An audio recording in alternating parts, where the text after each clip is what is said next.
There's still so much wreckage here from the Wichita State team plane on the side of the mountain.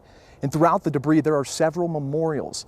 Like this one here, 27 fresh sunflowers laid here today, which is also the number of the passengers who died on the scene 50 years ago.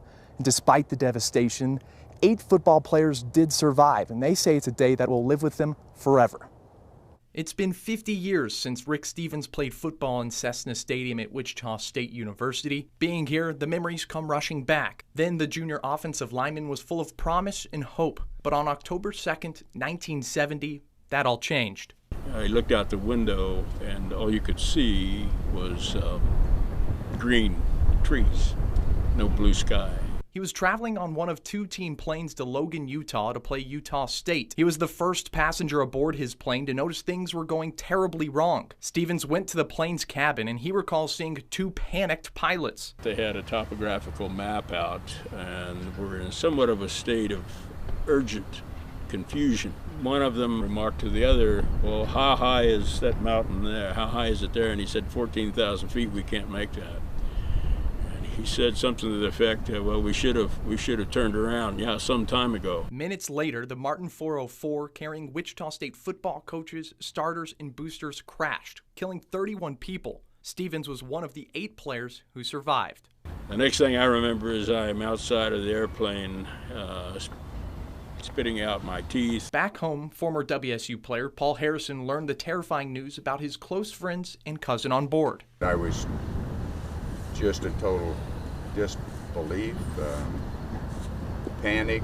Stevens survived the impact, but a broken leg and dislocated hip left him unable to get away from the wreckage on his own. I was thrown out of the airplane to the front. People with injuries like his do die. 3 nearby construction workers got to the accident before the rescue team. They found Stevens as the plane began to burn and carried him away to safety. And we stopped, and as I looked, the fuselage was still intact pretty much. The wings were taken off, and that's when the plane exploded. Escaping death twice, Stevens says he couldn't process the tragedy taking place, but the acts of heroism from total strangers gave him a sense of relief. There were other people